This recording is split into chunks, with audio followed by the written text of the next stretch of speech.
Hello friends, कैसे हैं आप लोग। आज का वीडियो जो है वो काफ़ी इंटरेस्टिंग टॉपिक से है, that is homonyms in noun segment. ठीक है, देखो नाउन चैप्टर का एक बहुत ही महत्वपूर्ण टॉपिक है होमोनिम्स। ठीक है, और एग्ज़ाम्स का ये एक रेगुलर पैटर्न है, यानी कि वैसे वर्ड्स जिनका जो प्रोनाउंसिएशन है, साउंड है, सेम है, मगर उनका स्पेलिंग में डिफरेंस है और उनके अर्थ बदल जाते हैं। ठीक है ना, तो होमोनिम्स पे आज का टॉपिक है। ओके, देखो मैंने कुछ क्वेश्चंस दिया हुआ है। ठीक है, और ये क्वेश्चंस जो हैं वो एग्ज़ाम का जो सेट्स वगैरह है, आप लोग जो करते हो, कॉन्शियस ग्रुप जो आप लोग चलाते हैं, जो आप लोग ग्रुप प्रैक्टिस करते हो, तो इंग्लिश में आने वाले क्वेश्चंस प्रीवियस भी हैं और कुछ मेरे अपने भी हैं।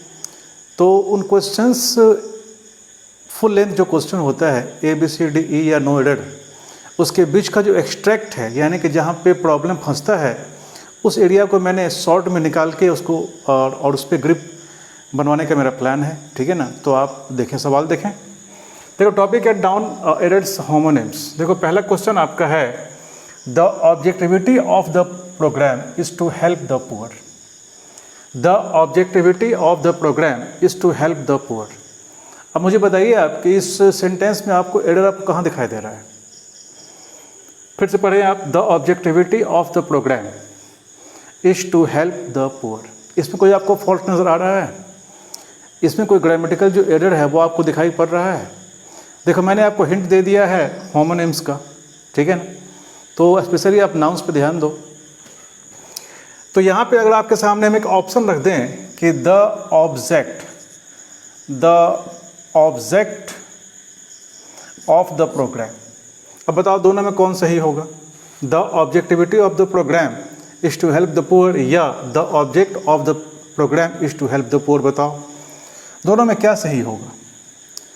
क्या आप समझ पा रहे हो आपको जो हम बता रहे हैं? देखो ऑब्जेक्टिविटी का अर्थ क्या होता है? ऑब्जेक्टिविटी का मतलब होता है धर्मनिरपेक्ष, निरपेक्ष। ऑब्जेक्टिविटी का एक अर्थ और भी होता है वस्तुनिष्ठ, वस्तुनिष्ठ। ठीक है ना, और ऑब्जेक्ट का अर्थ क्या होता है? इसका अर्थ होता है लक्ष्य या उद्देश्य, या उद्देश्य। तो आप मुझे बताइए, प्रोग्राम का लक्ष्य, प्रोग्राम का उद्देश्य, ये एक्सप्रेशन सही है कि प्रोग्राम का धर्मनिरपेक्ष, ये सही है? जाहिर सी बात है कि प्रोग्राम का उद्देश्य क्या है? गरीबों की हेल्प करना। तो यहाँ पे क्या सही होगा? इन दोनों में कौन सही है? इन दोनों में ऑब्जेक्ट सही है, ये गलत है। इसी प्रकार देखो आपका सेकेंड जो आपका क्वेश्चन है, द प्रिंसिपल वाज इन्वाइटेड। ठीक है, sorry, the principal was invited to deliver a speech. Principal को जो है भाषण देने के लिए, स्पीच देने के लिए आमंत्रित किया गया। अब मुझे बताओ इस सेंटेंस में आपको कोई फॉल्ट नज़र आ रहा है? कोई इसमें फॉल्ट है? सोचो आप, अगर आपके सामने यहाँ पे हम एक ऑप्शन और दे दें, द प्रिंसिपल, तो बताओ इन दोनों में कौन सही है? PRINCIPLE ये सही है या PAL ये सही है? अगर प्रिंसिपल के लास्ट में PLE है, ठीक है, प्रिंसिपल, तो इसका मतलब होता है सिद्धांत। और अगर लास्ट में AL दिया हुआ है तो इसका अर्थ निकालता है प्राचार्य। ठीक है, तो मुझे बताइए कि भाषण देने के लिए सिद्धांत को आमंत्रित किया गया या प्राचार्य को आमंत्रित किया गया? जाहिर सी बात है प्राचार्य।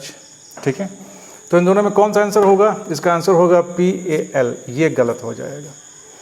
फिर देखो आपका नेक्स्ट आपका क्वेश्चन है, जैसे आप कहते हैं, देखें, ही कुड नॉट रीच, वह नहीं पहुंच सका, the site of the accident, दुर्घटना के स्थल पे। तो क्या इस वाक्य में कोई फॉल्ट आपको नज़र आ रहा है? वह दुर्घटना के स्थल पे नहीं पहुंच सका। चलो आपको हम हेल्प कर दें।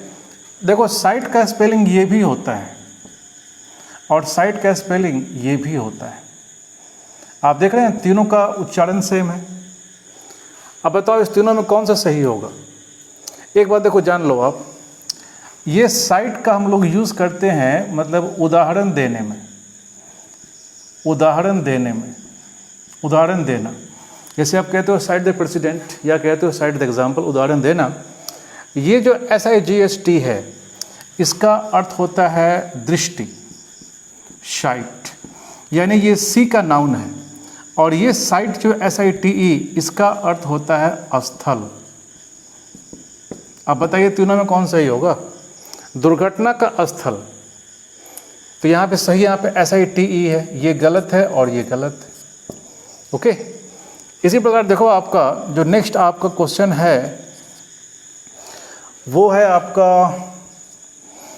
ही wants to take part in the poverty elevation project.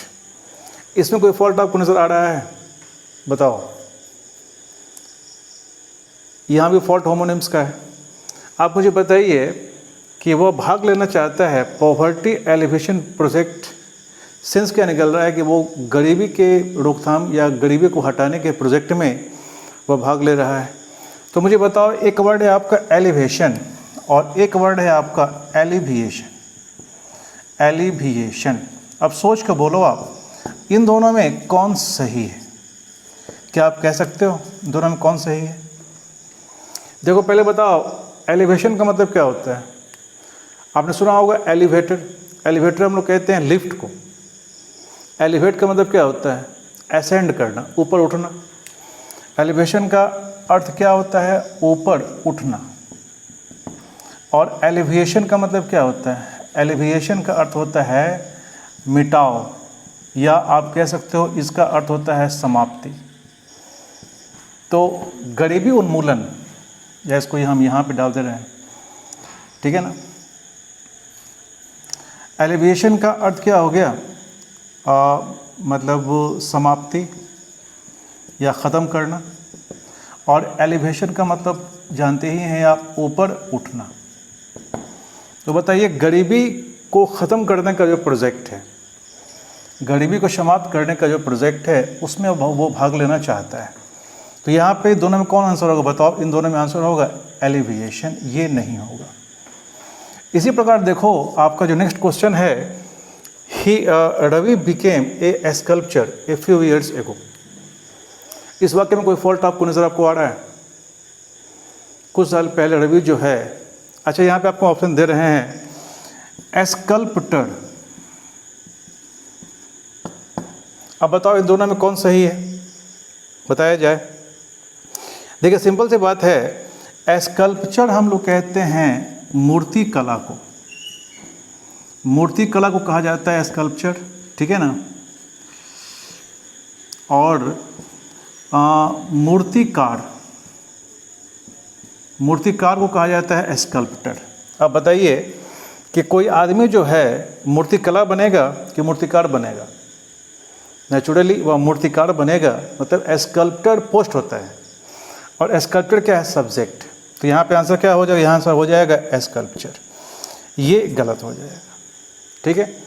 मेरे ख्याल से आपको समझ में आ गया होगा, उसको कुछ लिखें आप। ओके,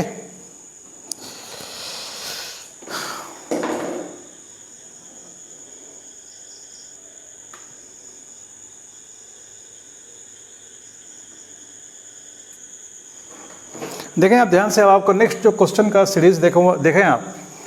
आपका क्वेश्चन 6 है, he denied him access to the premise of that old building. अब मुझे बताया जाए कि होमोनिम्स के हिसाब से इसमें कहाँ फॉल्ट है, ठीक है। तो आपको मैं हेल्प कर दूँ। He denied him access, access कर क्या होता है? पहुँच, to the premise of that old building. अब आपके सामने हम दो ऑप्शन डाल दे रहे हैं, एक आपका प्रीमाइस है और एक आपका है प्रीमाइसेस। बताइए इन दोनों में कौन सही है? देखो प्रीमाइस का अर्थ क्या होता है? प्रीमाइस का अर्थ होता है आधार। प्रीमाइस का अर्थ प्रतिज्ञा भी होता है, ठीक है। जबकि प्रीमाइसेस का अर्थ क्या होता है? इसका अर्थ होता है भवन या अहाता, यानी कैंपस। तो उसने उस पुराने बिल्डिंग के अहाते में, कैंपस में उसको जाने से मना कर दिया। तो बताइए इस हिसाब से दोनों में कौन सा ऑप्शन सही है? दोनों में नेचुरली आपका प्रीमाइसेस होगा, ये नहीं होगा। देखिए आपका जो नेक्स्ट क्वेश्चन है, he wants to do it by the ending of the year.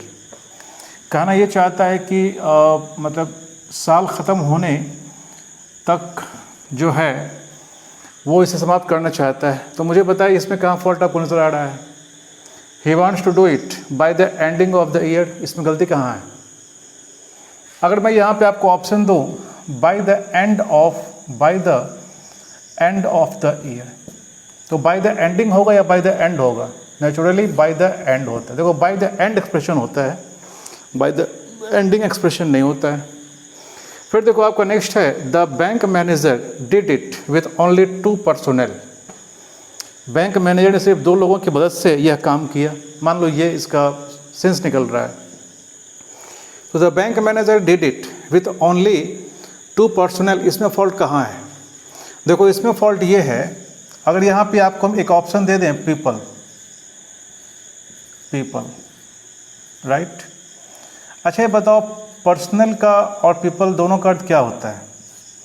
एक बात देखो, पर्सनल का भी अर्थ लोग होता है और पीपल का भी अर्थ लोग होता है, लेकिन एक बात आपको याद ये करना पड़ेगा कि पर्सनल का जो यूज़ है केवल डिफेंस में होता है। यानी कि आप कहते हो आर्मी पर्सनल, आर्मी के लोग, सीआरपीएफ पर्सनल, सीआरपीएफ के लोग, है ना, या बीएसएफ पर्सनल, बीएसएफ के लोग, ठीक है। लेकिन यहाँ बात हो रही है बैंक मैनेजर का, यानी कि यहाँ बात बैंक का हो रहा है। तो बैंक की अगर बात होगी तो हम यहाँ पे क्या देंगे बताओ? यहाँ यूज़ करेंगे हम पीपल, यहाँ यूज़ पर्सनल का हम लोग नहीं करेंगे। फिर बताओ it is a desert place, इसमें कहाँ फॉल्ट आपको नजर आपको आ रहा है? देखो डेजर्ट का अर्थ राजस्थान होता है, सॉरी डेजर्ट का अर्थ रेगिस्तान होता है। तो मुझे बताइए यहाँ पे आप देख रहे हो ये आपका डिटरमाइनर है और यहाँ देख रहे हो ये आपका नाउन है, तो यहाँ यूज़ तो एडजेक्टिव का होना चाहिए। डेजर्ट का एक अर्थ वर्ब में होता है त्यागना या छोड़ना, ठीक है ना। तो यहाँ हमको चाहिए एडजेक्टिव, और एडजेक्टिव जो है वो केवल वर्ब 4 या वर्ब 3 ही हो सकता है अगर वो वर्ब 4 में है। तो यहाँ पे अगर आपको हम ऑप्शन दे दें डेजर्टेड, तो बताओ दोनों में कौन सही होगा? यहाँ सही होगा it is A deserted place, यहाँ डेजर्ट नहीं होगा।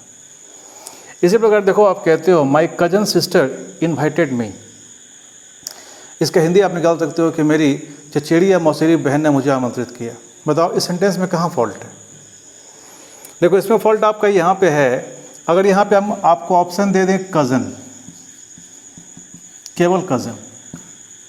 एक बात ध्यान देंगे आप, कजन के साथ कभी भी नाउन का यूज़ नहीं होता है, इसलिए ये गलत है। यहाँ सही क्या होगा? My cousin invited me, right. इसी प्रकार देखो आपका जो इसमें क्वेश्चन है वो है आपका next the astronomer who predicts the future. क्या ये वाक्य ग्रामेटिकली सही है? The astronomer who predicts the future, यानी कि भविष्य का भविष्यवाणी करने वाले को हम लोग क्या कहते हैं? वो मुझे बताओ, क्या वो एस्ट्रोनॉमर होता है? एक आपको ऑप्शन हम दे दें एस्ट्रोलॉजर, बताओ दोनों में कौन सही है?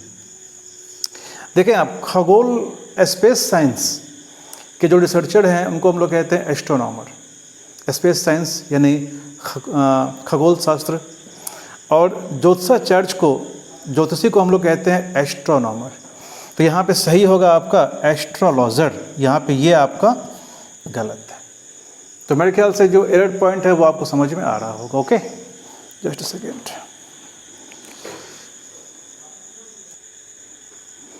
देखें आप ध्यान से, आपका जो नेक्स्ट सेगमेंट है वो ये है, आप क्वेश्चन आपका है there is no place inside the auditorium, ठीक है।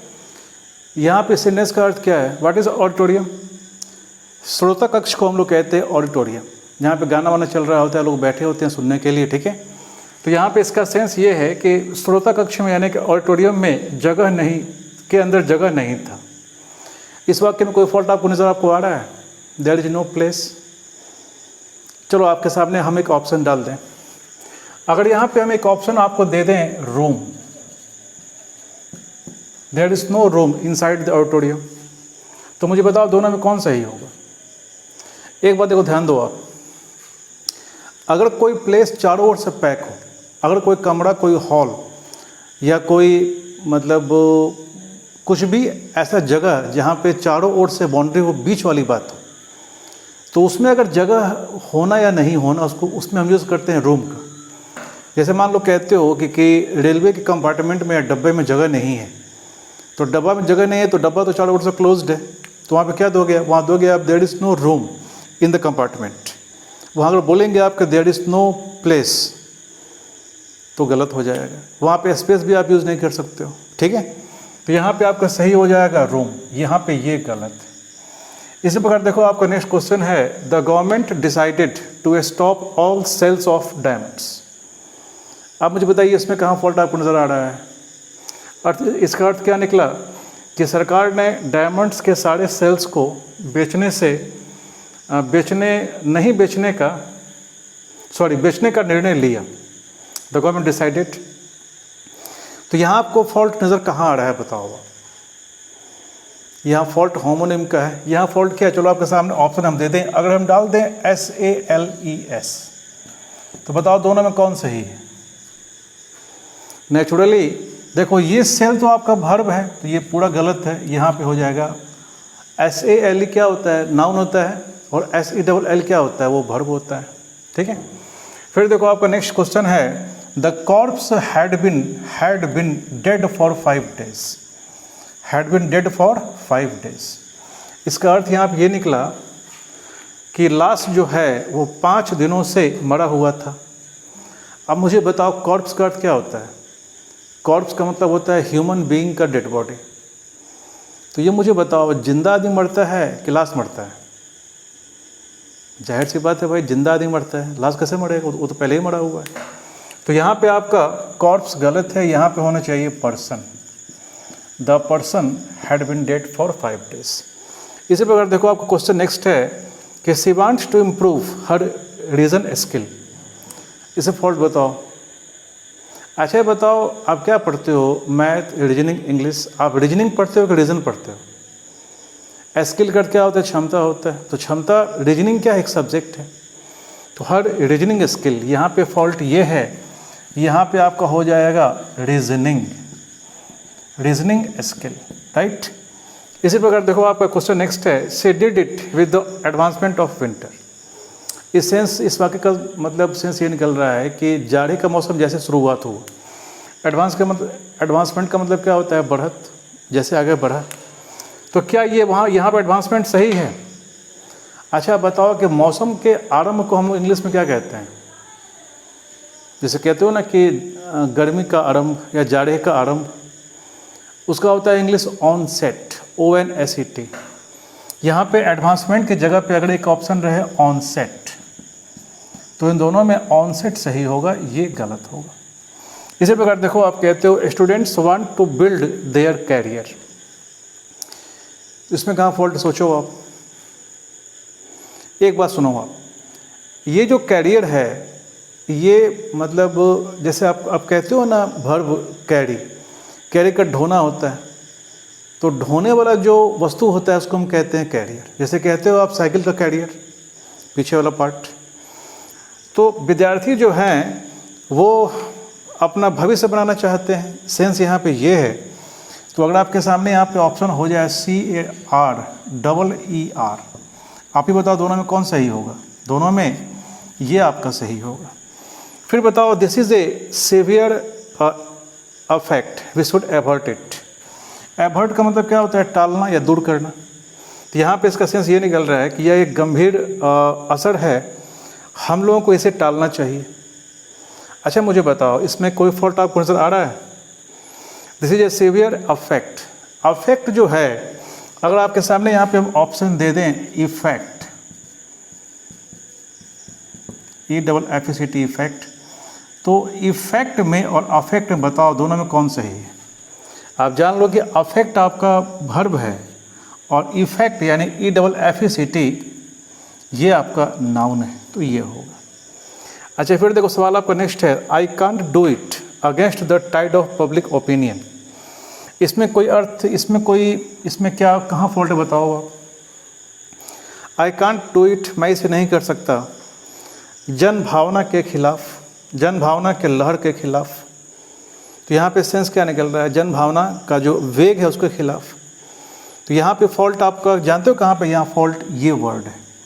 अगर मान लो एक वर्ड है TIDE, राइट, TIDE, इसको फोकस करोगा तो TIDE आपने सुना होगा कि time and tide wait for none, यानी कि समय और समुद्र का ज्वार भाटा किसी का इंतजार नहीं करता। तो अच्छा, ये जो टाई है, ये आपको टाई जो आपका वर्ब सेकंड है, मतलब टाई का वर्ब सेकंड क्या होता है? टाइट। और TIDE इसका मतलब होता है वेग। तो यहाँ पे आंसर ये आपका ये होगा, ये नहीं होगा। फिर देखो आप कहते हो, नेक्स्ट क्वेश्चन है आपका, the role of the institute is important. अब मुझे बताओ कि इंस्टीट्यूट का जो भूमिका है वो महत्वपूर्ण है। तो मुझे बताया जाए कि भूमिका का इंग्लिश क्या होगा। ये तो आपको रोल नंबर, इस रोल का अगर यहाँ पे हम एक ऑप्शन दे दें ROLE, अब बताओ दोनों में कौन सही होगा? ROLE का अर्थ भूमिका होगा और इस रोल का अर्थ होगा क्रमांक। तो ये गलत है, ये आपका सही होगा। तो कुछ आपका कंसेप्ट क्लियर हो रहा होगा वर्ड्स का, ओके, होमोनिम्स का। तो इसको लिखो आप जल्दी।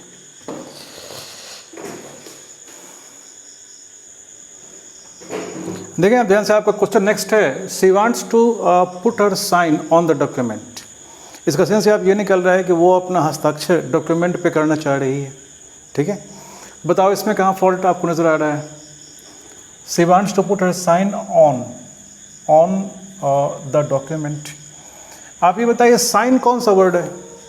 अगर यहाँ पे आपके सामने अगर हम ऑप्शन डाल दें सिग्नेचर, साइन तो आपका बताओ वर्ब है और हर आपका एडजेक्टिव है, तो आफ्टर एडजेक्टिव तो नाउन ही आना चाहिए। साइन आपका वर्ब, इसलिए साइन नहीं होगा, यहाँ सिग्नेचर होगा। फिर जो क्वेश्चन आपका नेक्स्ट है, the consummation of liquor is harmful.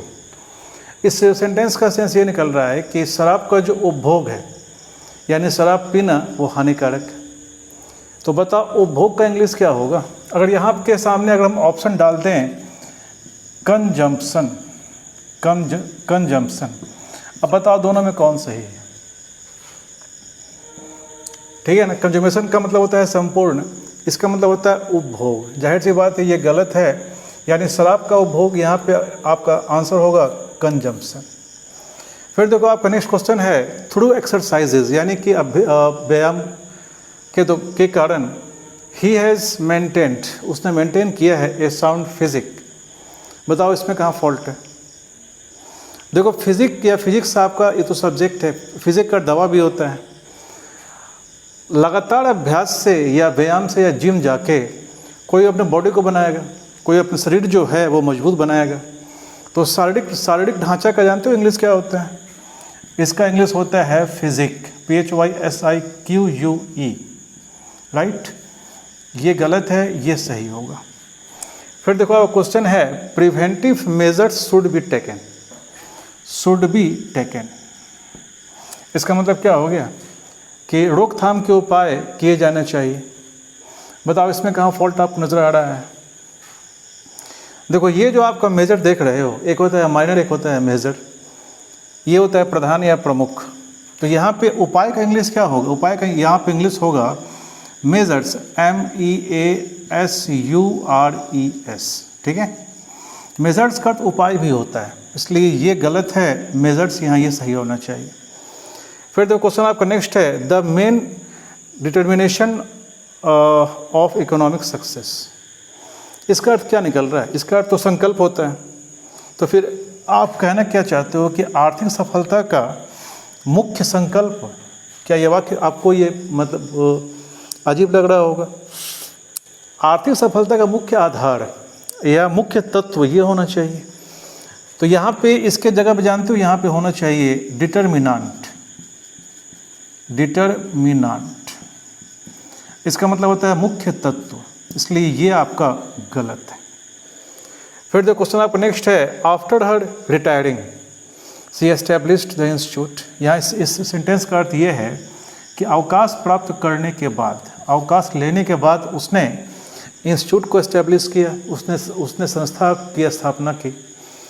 तो यहाँ पे आपके हिसाब से क्या होना चाहिए? अगर यहाँ आपके सामने ऑप्शन डाल दिया जाए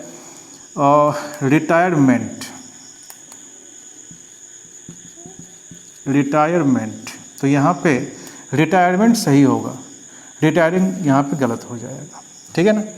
इसी प्रकार देखो आपका एक क्वेश्चन है, as one of the leader insurance companies. देखिए ध्यान दें आप, लीडर आपका कॉमन नाउन है और इंश्योरेंस कंपनीज ये आपका कंपाउंड नाउन है। तो यहाँ पे हमको आ सकता है एडजेक्टिव का, यहाँ देंगे हम लीडिंग, LEADING।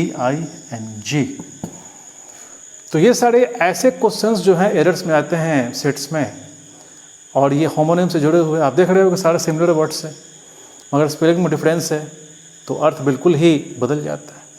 इसको लिखो आप।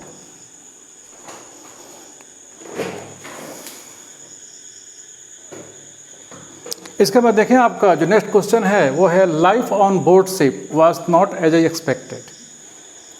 आपको मैंने पहले बता चुके हैं, ये आपको बता चुके हैं कि कॉमन एरर्स का बीच का पार्ट है ये। अगर इस पर ग्रिप हो गया तो एरर्स आपसे धड़ाधड़ बनना स्टार्ट हो जाएगा, ठीक है। तो मुझे बताओ इस सेंटेंस में कहाँ फॉल्ट है। Life on board ship was not as expected. देखो आप, अगर आपके सामने यहाँ पे ऑप्शन हम दे दें ऑन बोर्ड, BOARD, अगर ये दो अगर आपके सामने अगर ऑप्शन रहे, दोनों में कौन सही है।